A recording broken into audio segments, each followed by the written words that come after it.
Well, good morning, everyone, and welcome to the ATAR Cloud and Coffee discussion on all things modernization and transformation. My name is Chris Oglesby with MorphWorks, and here with my dynamic co-host. Yeah, hi, I'm Bill Hunt with the U.S. Small Business Administration. So before the introductions, again, the platform is hosted under the ATAR Cloud and Infrastructure Working Group with a goal of bringing lessons learned and ideas to the ATAR community. Our focus will be a conversation about our guests' experiences, past and present, executing modernization and transformation efforts. There is a Q&A feature at the bottom, so feel free to enter questions in the chat. We'll work those in as we go through the session. Today, our guest is Marianne Bellotti, author of Kill It With Fire and engineering leader with Rebellion Defense. Marianne, would you mind sharing with the audience a little bit about your background? Yeah, so it's a great pleasure to be here this morning with you guys. I have sort of a weird history with technology. I started off in school as an anthropology major and got my bachelor's degree in anthropology, and then decided that wasn't enough. Went for my master's degree in sort of organizational science and management. But as a child growing up, I've always been surrounded by computers. My father was an old school like COBOL programmer from the big bank era of computer science. And so my house was always full of computers, and I kind of started programming at the age of 13. And gradually, as my career progressed, I started doing less and less of like the international development policy size work I thought I was going to be doing, and more fixing computers in really worthy organizations that weren't super technical, and sort of generally kind of started to do a long pivot into technology proper. Spent a lot of time as a technical lead at the United Nations working on a project called HDX, which is Humanitarian Data Exchange, which does data pipelines to share humanitarian data with other organizations and journalists and governments around the world. Did some work for state and local governments, and then finally landed myself in the federal government as part of U.S. Digital Service, United States Digital Service, for about 4 years or so, before ultimately going back into the private sector to do work on AI for defense, which is what I do at Rebellion Defense right now. Excellent, thank you. And having had a little prep call on this, I don't think anybody in the audience is going to need caffeine, but I hope everybody has their drink of choice and ready for an engaging conversation. So Marianne, I'm going to hit you with one of the things in our prep call that I really liked is, I think, kind of the first and hardest question that people don't like to hear, that it's okay to fail, was something that you talked about. And I want to start this, this show with the kind of the lesson learned aspect of failure, I guess. So I'll throw that one at you. Yeah, so I would say not only is it okay to fail, it is necessary to fail, because it is impossible to build technology that doesn't occasionally err, right? So I think this is sort of the biggest culture change point that I was working on in government and continue to work on today. The private sector has basically accepted it.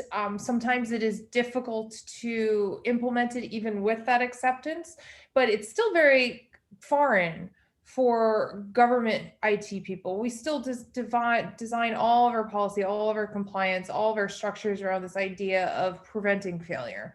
But the reality of it is hard drives go bad, right? Hardware fails. Software has unexpected consequences. Like with the level of complexity of the systems that we build today, especially when we start thinking about multiple systems integrating with one another, sharing data back and forth between one another, the automation that we might design in order to make processes smoother, the odds that all of those things are going to work perfectly all the time is nil, right? It just doesn't happen. At some point, things are going to fail. So by shifting your focus and your emphasis from, oh my God, failure is so horrible, let's prevent it at all costs, to failure is inevitable, so let's get really, really good at responding to it, at mitigating it, and at recovering and learning from it. By shifting your emphasis in that way, you ultimately end up seeing a much better outcome than being like super strict and severe on your attitude towards failure. And that's one of the ironies that I think it takes people a while to adjust to in technology, is that actually being more forgiving around failure leads to fewer failures and more resilient systems than trying to like say, thou shalt not fail, and here's your punishment if you do fail, right? So, I mean, carrying that a little bit further. So at this point, normally I would be holding up your book, but it's on my Kindle or other e-reader device. I'm brand agnostic here, obviously, on this show. Like a good author, I will like it'll there you just go. float through. Hold up the physical copy, perfect. Available at your favorite physical or ebook retailer. But this is one of the themes that you talk about a lot. And without giving too much away, because I want everybody to go and buy your book and read it. Can you talk a little bit about like the cultural aspects, right? Because it's not just like saying, hey, boss, I'm going to fail this week. There's the building the cultural aspects to be able to support that. And in government, obviously, that's a hard conversation, right? We are continued to being told that you cannot fail, you cannot fail. There's going to be a congressional hearing if you fail. Yeah. How do you approach that? And again, keeping it at a level that you're comfortable with without giving away the ending of your book of who the murderer was. Yeah, I mean, like, this is why I fell in love with legacy technology, truth be told. Like, I didn't start out going, I'm going to become a domain expert in legacy modernization, like gung-ho like that. I'm just generally interested in systems, not in a technical sense of the word, but in the sense of systems dynamics, for those people who are familiar with it. This idea of you have feedback loops of various components, and sometimes you could call them agents, although agent-based modeling is a different thread of things, so I want to avoid that word. But that you're looking at feedback loops between various components and how they interact with one another, and how those feedback loops compound and lead to different states, right? Like, that has always been where my interest area is. That's what got me pulled into anthropology as a discipline. And so when I started working for US Digital Service, I came into that thinking like, oh, I'm coming from a background in open data. At the time, this was like in 2015, there was a lot of stuff going on in the administration around open data. I was like, I'll probably work on one of those projects and just kind of do what I did at the UN, just in the federal government. And like almost immediately, I got pulled into something completely different.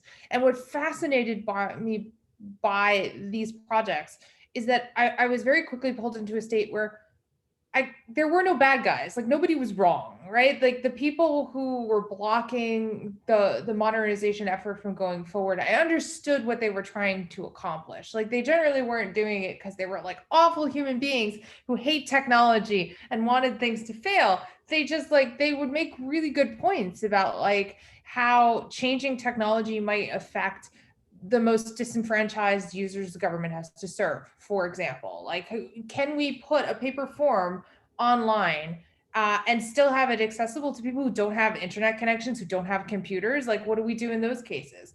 Right. And so I loved that. As soon as I realized that the challenge behind legacy technology was not just the technology, it was actually the intersection between the people, the organization, and the technology. Like, the geek inside me was just like, oh, I'm so excited. I want to do this all the time now. And that hasn't really changed. When I'm looking right now, I'm working on really modern technology, and it's the same sort of concept. Like, when we talk about AI safety and AI ethics, what we're really talking about is user experience, and like, how do you build an algorithm in line with how the organization is going to ultimately apply it, right? So all of these issues are relevant. And the big reason why I wanted to write the book is because I think for software engineers, we sort of live in this bubble where you are conditioned to think that you don't have to deal with legacy technology, right? And that if you do have to deal with legacy technologies because you personally failed.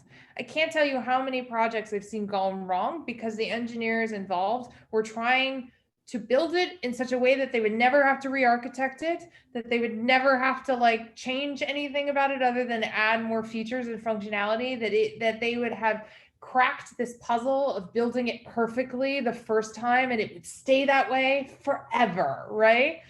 And that just doesn't happen. If you think about the pace with which technology changes, like 5 years from now, the architectural patterns we're using right now are going to be considered passe and out of date. And then we're going to be optimizing for a different set of conditions, right? 10 years from now, it's just going to be like, oh, why did we build everything that way? So I think that there's a real value to both broadening people's ideas about like what you're really doing when you're modernizing a legacy system and getting them thinking about different stakeholders, different trade-offs, different incentives, and also kind of driving home the point for the technical people in the audience that there is no one right way to build things. It's all about those trade-offs. It's all about those incentives. And you think that you will never have to enter this world, but you're already here right now, right? And so those were a lot of the things that I was trying to accomplish by writing the book, because I think they're broadly important to all forms of technology.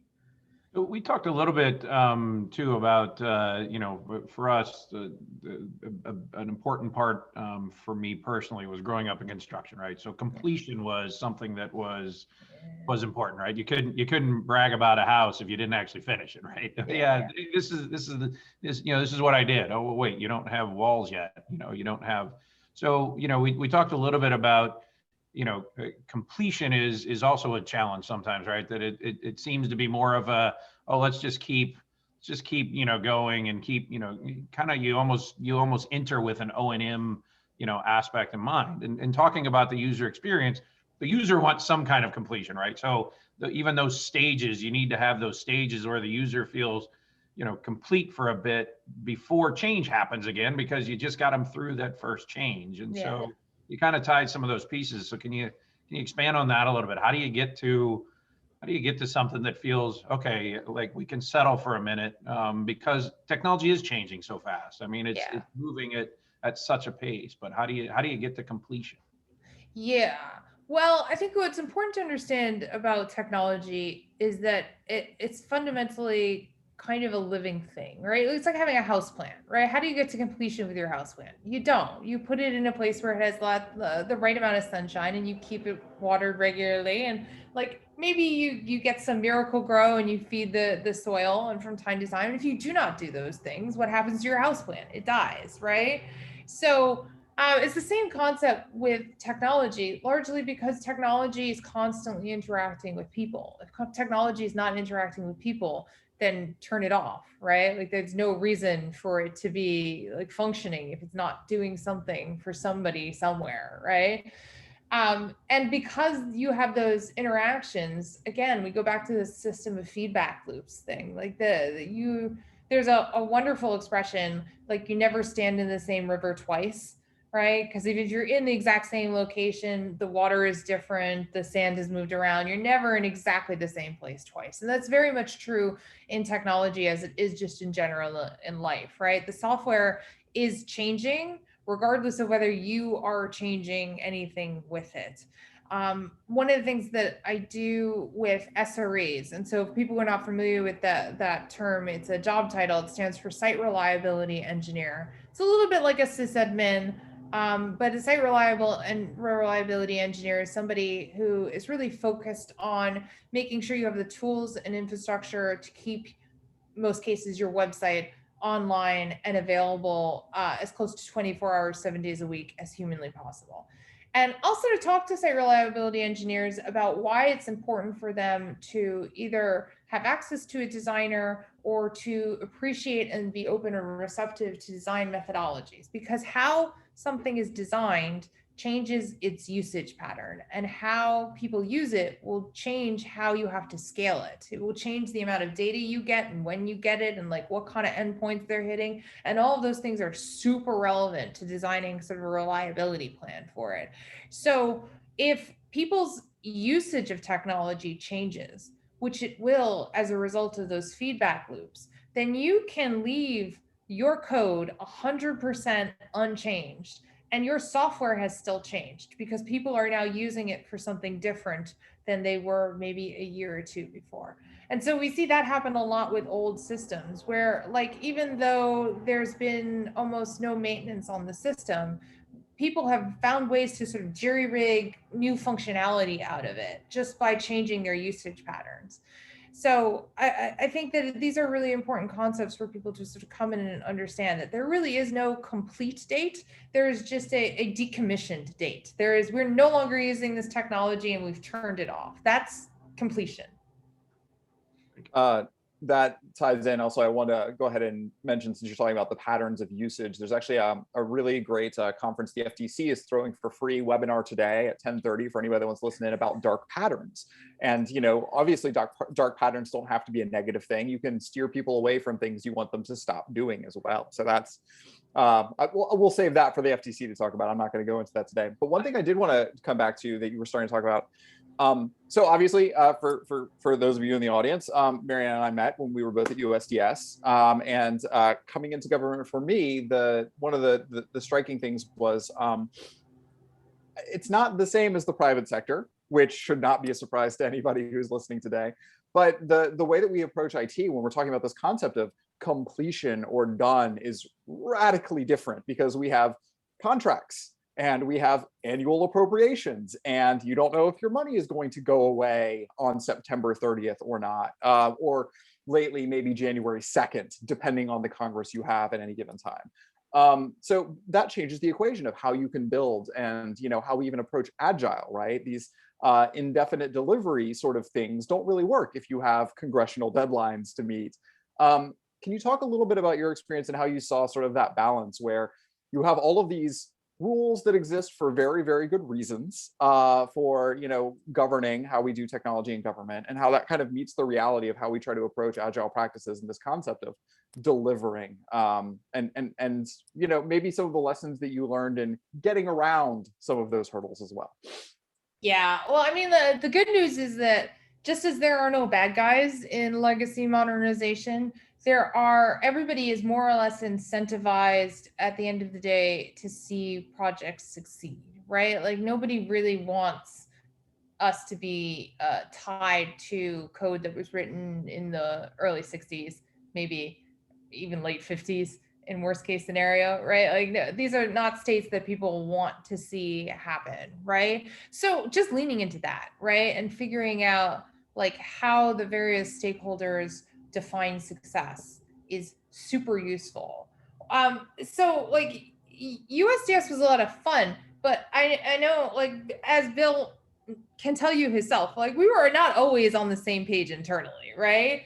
And so I had several situations where I was assigned to a USDS project, and I realized that one of the big problems we were dealing with internally is that one side of the USDS project defined success to look like a completely different thing than the other side of the USDS project. And so when we learned to start projects by defining success criteria, like what do we think is going to happen if we're good at our jobs and things are moving in a positive direction, and what are we going to see? What are our expectations to see after 1 month, after 3 months, after 6 months? That was just hugely, that was like a game-changing moment for us, because some people would come into that experience and their version of success was the website launches on this day, right? And then some people would come into the experience and their version of success was more like people feel empowered and the overall quality of the technology is improving. And those are very different things, right? And so you would get into a situation where in the middle of the action, some people would look at the same events as we are moving further towards our goal. And some people would look at those events as like, oh my God, this is a disaster. Like we're on this huge boondoggle, like we're not getting anything done. And it really had to do with like how they defined success. So like actually defining that up front and getting everybody to state, like, I will be happy and satisfied with the course of this project if I see this after this period of time. Like really articulating those expectations helps get everybody on the same page and like clears a lot of those blockers for you.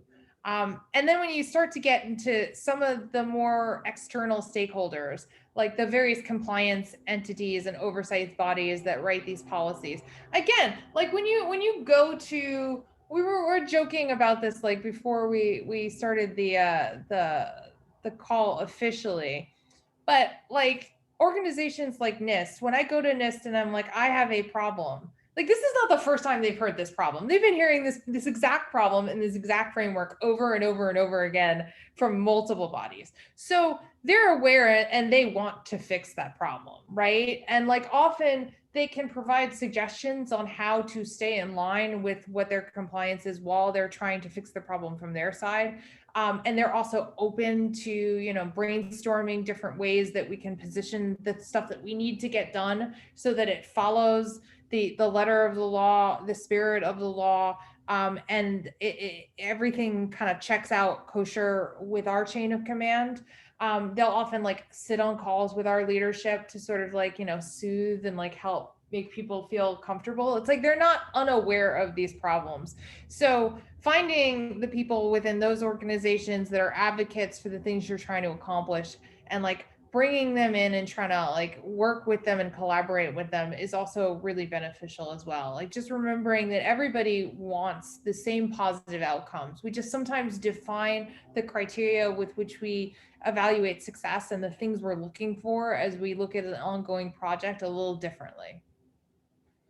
So with that definition, you bring up compliance and having been part of large modernization efforts and a 30-day discussion around the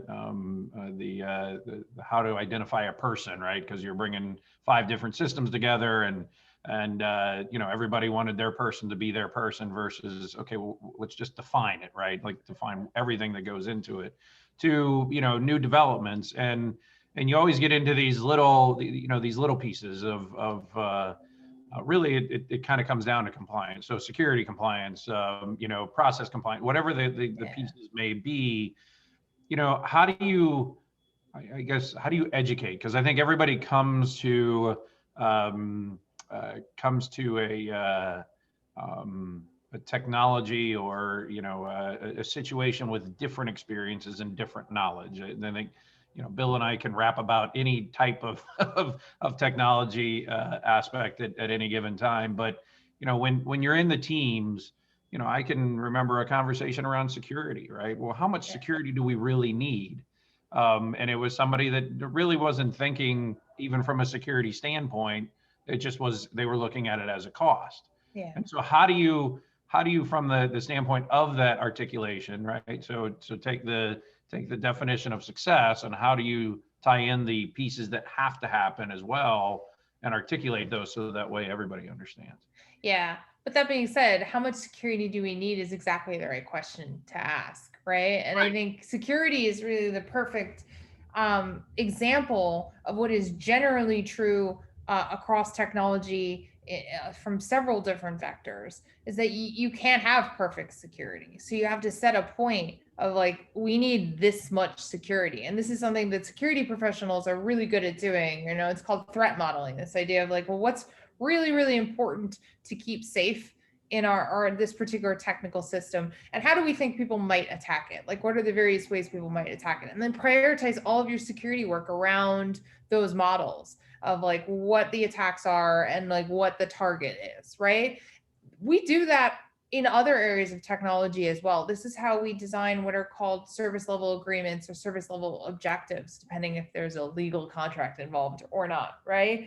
And so I'm a huge advocate for SLOs as a concept, because I think it answers that really critical question of like, well, if we accept failure, how much failure are we accepting? Like, that's the thing that makes people the most anxious. It's like, okay, I'm going to accept failure, but like, I don't want to end up in Animal House, like the IT department that's like the college fraternity, which is anything goes, right? Like, I want to have a disciplined like IT unit still. Like, how do I find that middle ground? And you find that middle ground by talking like internally and talking with your users and figuring out like, okay, what is actually adding value to our mission, right? So in most cases, it's like user utility. Like, what actual level of availability, reliability, and performance does the user need in order to get what they need to get out of this technology?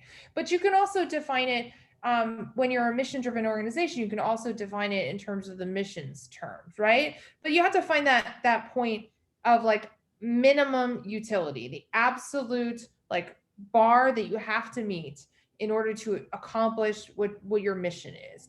And then once you're there, well, now you know, okay, what level of performance do we need to meet that bar? What level of reliability? What level of security do we need to meet that bar? And that, like that, it's always interesting watching people going through that conversation for the first time, because it's like, it's an uncomfortable way to think about things, right? Like I need to provide this much availability and I don't need to provide any more availability than that. Sounds really selfish and like kind of nefarious.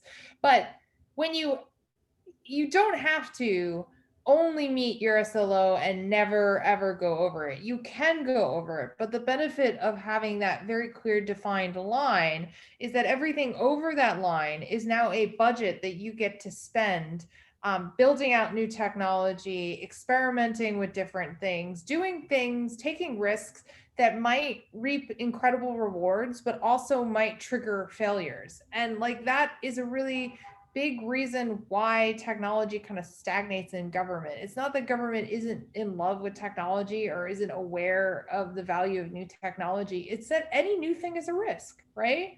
And so if you have a budget that you know you can spend on taking those risks and like having those failures, then you can sort of be strategic about what new things you bring on and when you bring on and how you bring them on and like exactly how you evaluate them. So it's just a huge, like, it's in technology, like Google has a whole book around site reliability engineering that goes into in-depth descriptions of SLOs and SLAs, and there are 100 million blog posts about how they work and different ways to configure them. I really, really encourage people, if you're going to go deep on any concept, go deep on this particular concept, because once you get once you get into the pattern of thinking about things in terms of like where that line is of user utility and how much of an error budget I have, it becomes much, much easier to sort of plan around all sorts of technical things you may want to do. Modernization, rollout of new functionality, all sorts of things.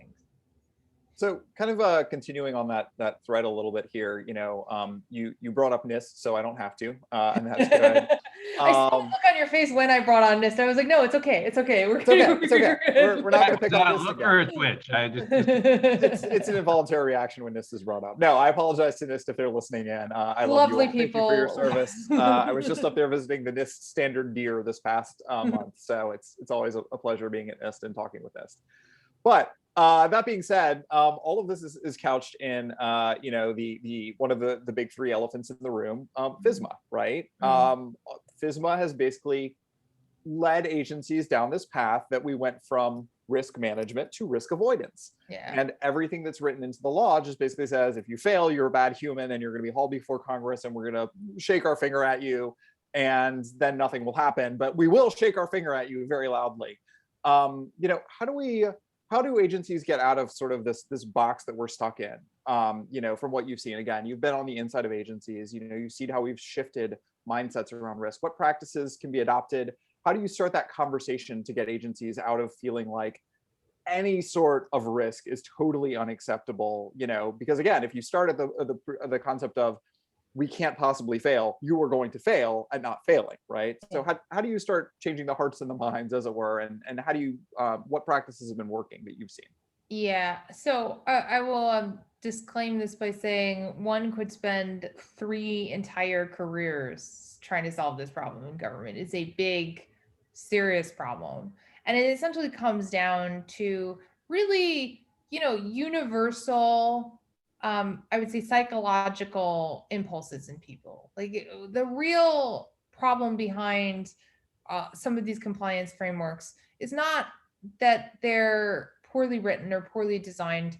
It's that they become tools for blame shifting. And that's their primary purpose in the agencies, so that I will follow this compliance document because if I follow this compliance document to the letter and something goes wrong, I can just raise my hands and say, well, I followed the guidance, right? Like, or we're completely compliant. So obviously it wasn't our fault. And so as a result, you do become an organization that's accepting of failure, but in a really perverse, like unproductive way, right? And part of the problem is, I think, like almost on the oversight part as well. Like you and I were both involved in tech policy from like the OMB level. And like, I would see this all the time where people would come in and we'd start with a good policy, that kind of, my feeling about policy is that it should explain the intentions of what you want and not dictate implementation, right? When you start to dictate implementation, as soon as the policy is out, because policies take a really long time to like write and sign and get to like validated and like actually out there. As soon as it's released, it's out of date because implementation changes really quickly. And implementation is also extremely situational, right? So it's very difficult to write implementation into policy and have it be good. But there's always this pressure to put implementation in into policy because there's this like fear of, oh, well, you have the agencies that have a lot of money and can hire really good people. And then you have the agencies that don't, the smaller agencies that were worried about screwing things up. And I'm like, I don't really know how rational that fear is, truthfully. Like, I've been at small agencies, I've been at big agencies. I've had more problems with like people doing completely insane, stupid things at big agencies than I've had at smaller agencies. Like one of the benefits of smaller agencies is that there is a shorter chain of command and people are closer to one another in terms of degrees of separation. So there is a kind of a more collaborative environment in some ways than a large bureaucracy where like you have never met the person that has to rubber stamp whatever it is you're trying to do. And I think that's sort of like the incentive game that people get caught in. So what can you do if you're in an agency and you don't really have influence over the gears that are turning on the policy side?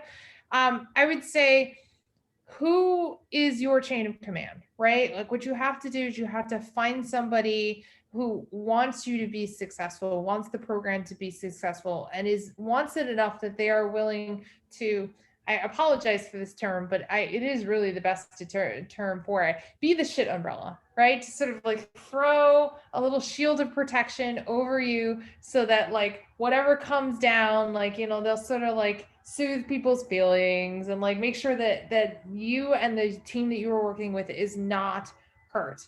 And then ultimately, it's your responsibility based on where you are in the chain of command to do that for people who are further down. So contractors are in either the best or worst situation possible, depending on your point of view. On one hand, they get to make a lot of money because government does not like, government budgets, it's in the millions and like these contracts are worth a lot. So they get to make a lot of money doing hopefully good technology. But on the other hand, they're a really easy target when something goes wrong, right? So being able to make the contractor feel safe and secure and supported as well as paid, it pays dividends and is a really tricky thing to get right in government, given the relationship between the private sector and the public sector. But yeah, like just making sure that you have that sponsor above you, making sure that you are being that sponsor for other people and keeping them protected and safe, kind of fighting back from the blame shifting patterns of behavior, because that is really what causes these compliance problems, is the blame shifting rather than the policies themselves. So and thank you for the tidbit. I made a note to become a contractor so I can make millions. Well, it hasn't quite worked out that way just yet, but I keep being told that defense contracting will make people okay. I swear sometimes that's how we're viewed, right? Just getting out there with the tin cup. But so I really want to take I want to tie your anthropology training to really coming into an organization, understanding technology, because we've had folks on here in the past around a number of different, cloud migration challenges, development, simple things, but even taking on and kind of the new leadership roles and ways to really impact when you get there, right? So the folks and how they work with their teams. But I'm curious from the anthropology training, because obviously that's it's a different kind of study. So it really is interesting as you tie to technology, because you do have to understand. We always talk about you have to understand what you have, and to know where you need to go and how those two things connect versus the easy button that I think, and I'm not going to throw any particular vendors, but I think the product vendor community is very much of, we can get you there quickly, right? But there's actually a lot that goes into that. So kind of curious, with the anthropology training, how does that, how have you seen that, or the best things that, folks could take away from tying that to technology? See, that's like the best and also hardest aspect of technology. Hardest, at least in government, I think, because I'm not at all unusual, right? Like some of the best software engineers I know do not have computer science degrees, right? All right, let me rephrase that. I am not, the educational background is not at all unusual. Like I am very unusual, like for my industry. Like I know people who have degrees in like history and Irish literature and art and music, and like there was a huge migration of people who had physics backgrounds and like particularly astrophysics backgrounds kind of moving into the data science space like maybe about 10 years ago. So technology, because the world is becoming progressively more digital and technology is touching more and more and more and more and more things, it's not purely a go to computer science school, get your degree, maybe get your master's degree, maybe get your doctorate, and then work on computers. Like a bunch of people are realizing that the stuff they really want to accomplish, they need to be not just technically literate, but the more ability they have to manipulate technology, the more benefits and like the easier it will be to accomplish those goals. And once they start doing that, then they continue that career. And so this is a wonderful thing, because what makes industries really innovative is diversity, right? Bringing different perspectives in.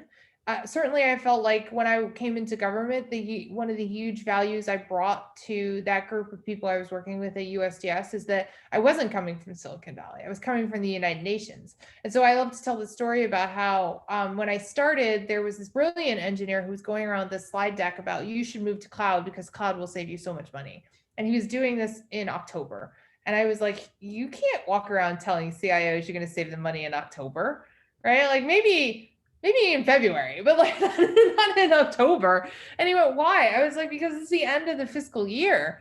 So if they don't, whatever money they don't spend in their budgets, they lose the next year, right? So right now their mentality is not about saving money. It's about burning the money there's left in their budget as quickly as possible, right? And so you just have to reframe how you're talking to them. And that's a perspective that would not have been there had USDS been pure computer science people, went to Stanford, then did a couple years at Google, like that sort of model. So that's one of the wonderful things about technology, but it is a downside in government because the entire hiring system of government is based on credentialism, right? And so when we were working with OPM on like, how do you hire technical people into government?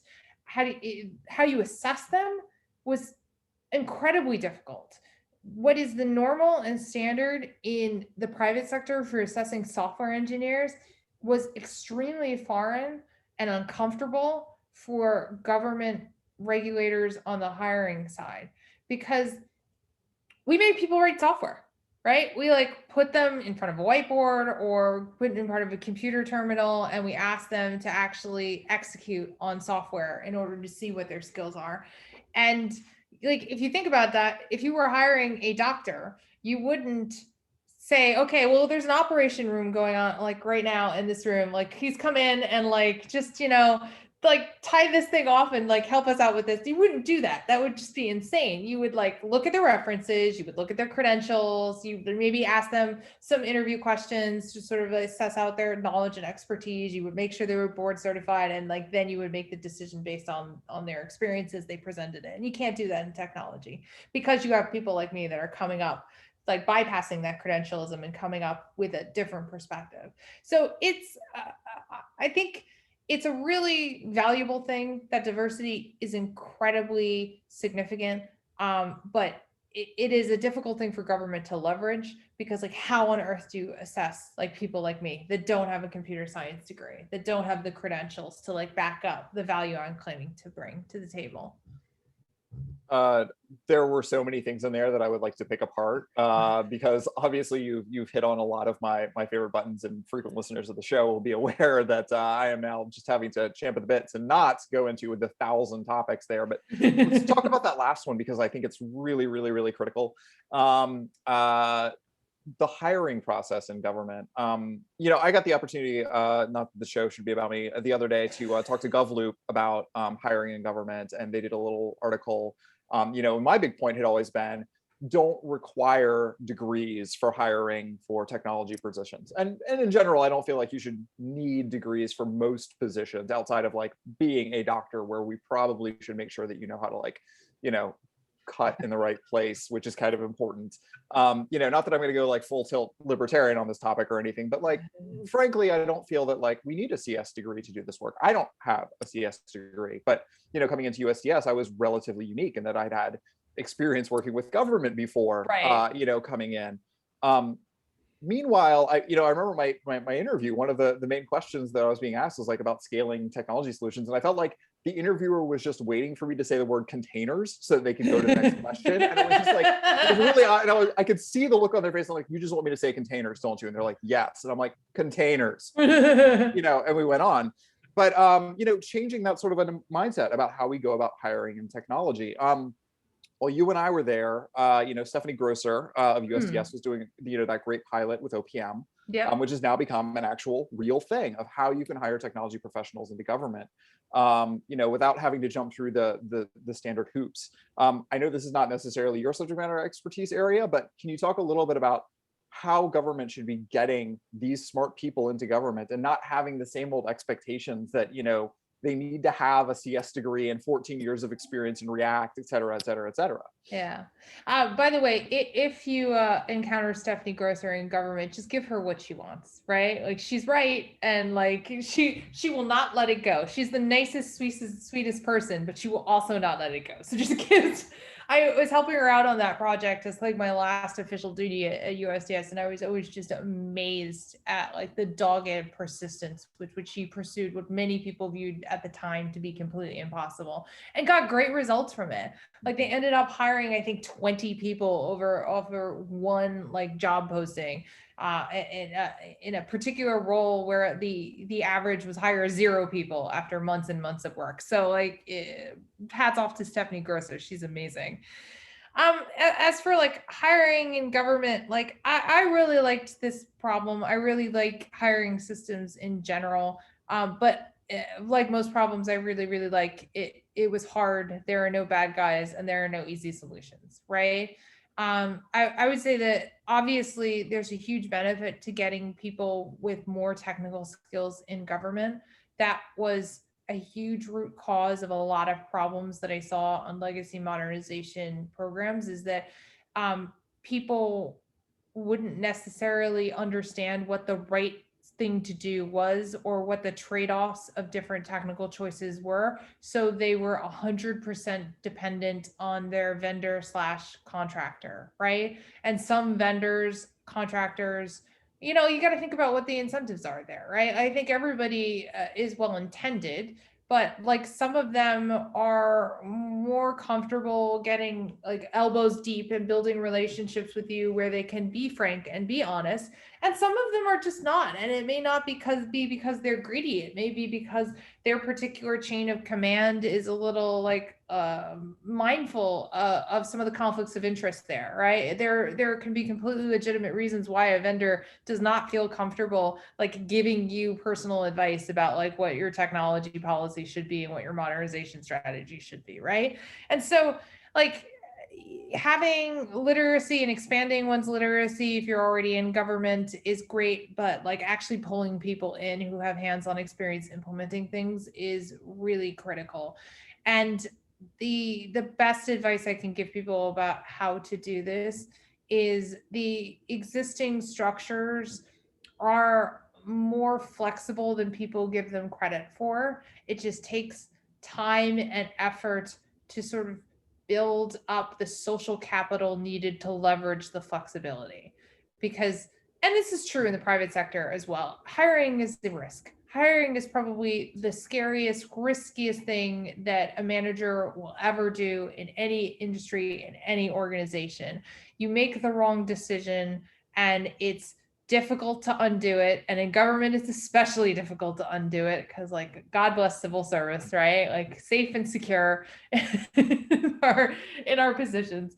It's difficult to undo it, and it's potentially expensive having somebody in the wrong position, right? So it really, I think this is the place where building trust with the various stakeholders that have to get it done really pays dividends. But the time that you have to invest in that, I think people really need to realize that it may feel like a waste of your time, but if the alternative is sitting on your hands waiting for there to be this special hiring authority that gives you permission to bypass all of the rules, like, that's probably not ever going to happen.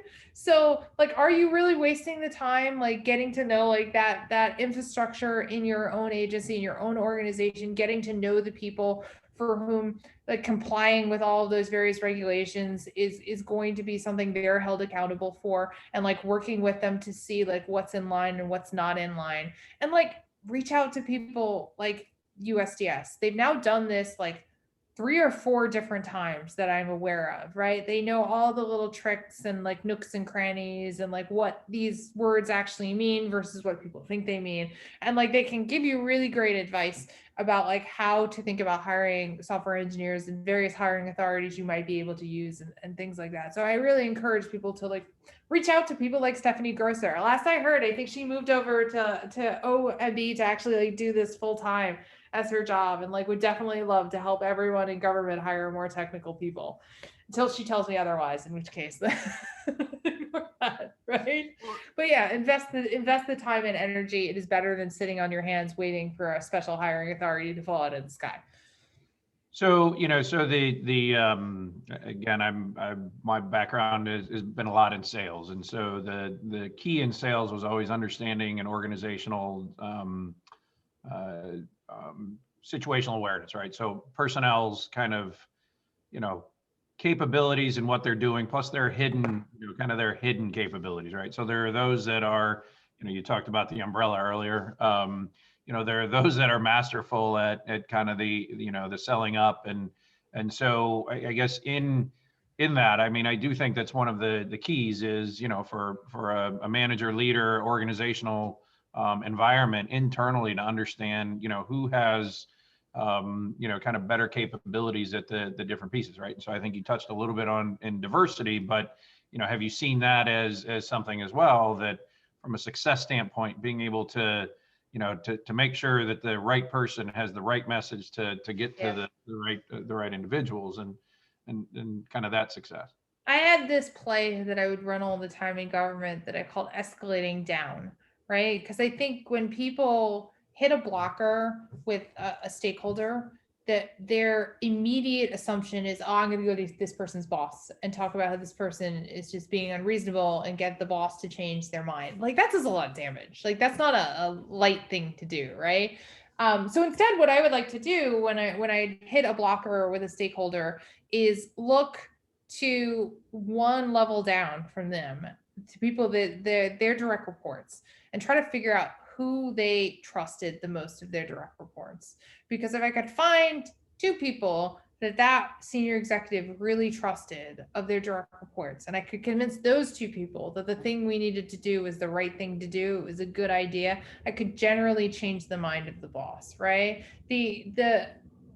The model of people's behavior and their perception of that kind of influence is completely different. Like, when their boss is coming to them saying, you should do this instead of that, you're building resentment, you're making them feel threatened. Like, a lot of people are just going to dig their heels in. But when they're trusted subordinates, people that they have close relationships with, that they respect, that have, like, delivered for them and made them look good, are coming to them saying, like, well, like, I think we should do this. Like, that's way, way more persuasive. So I would say that, like, it's great to find people who are good at managing up, right? Those people are worth their weight in gold. But also, like, thinking about things in that way, like thinking about the relationship between the various stakeholders that you need to sort of get on the same page, and like how they're connected to each other and who trusts whom.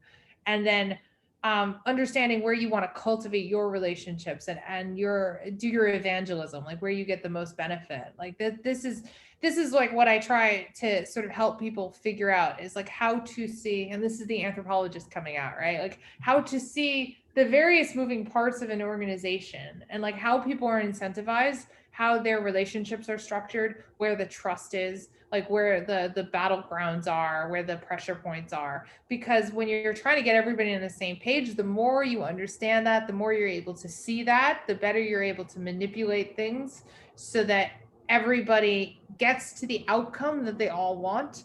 They just never really knew how to get there. So we're getting towards the end of the hour here, and I did want to give the opportunity for you to be able to tell the listeners who the killer was in your book. So let me ask the question. So Wait, Marianne, do we have the flyby of the book again? let's do the flyby of the book. There we go. It's Kill it slow with and fire. slow. It's Well- very, very easy to find because it has a dumpster fire on the cover. So Well, it's hard to tell the book from all of the other dumpster fires at this point. So let me ask the question. It is a baited question, and you and I have talked about this at length. Marianne, so tell me, are all old systems bad? Are mainframes and COBOL just the worst? No, I mean, like one of the things that I find the most fascinating about technology is that it doesn't advance in a straight line, right? And this is the thing that from the very beginning of the book, I emphasize really heavily. One of the most important moments in my career as a person who does legacy modernization was a conversation I had with a COBOL engineer who said to me, I understand the benefit of this cloud stuff, but it's hard for me to fully buy into it because decades ago, like all of these like fancy IT consultants were coming in saying we need to move away from these terminals that are essentially thin clients onto these thick PC-based applications, the thick clients. And he goes, and now the same people, not exactly the same people, but of their mold, same fancy business suits, IT consultants are coming in and charging the agencies millions of dollars to tell them, no, you don't need those thick clients. You need these thin clients that are APIs. And he goes, and I cannot understand the difference between the terminals we've been using in mainframes and the API clients that we're using in cloud. And like, I did not have a good response to that question, statement, story, because I understood the truth in what he was saying, right? That with a mainframe, in most cases, you have a large organization paying the cost of this extremely expensive, large scale, entire rooms full of hardware situation that they then rent out to other smaller stakeholders via time sharing, right? And with the cloud, what do you have? You have a large organization paying the cost of all this hardware that fills the room, and they rent it out to smaller organizations on a time basis. Like it's the same model, right? It's the same thing. It's like slightly different hardware, slightly different like protocols, but like it's the same thing. And so I understood the truth in that statement. And I think what's really important to understand about technology is that there is no one right technology. Like that's the killer at the end of the book, right? That's what destroys legacy modernization projects, is believing that there is one right technology and all you have to do is find it and then migrate everything to it. What there are scenarios and situations and trade-offs, and different types of technology will give you different boosts in performance, different speeds, process different types of data more effectively than different other types of data.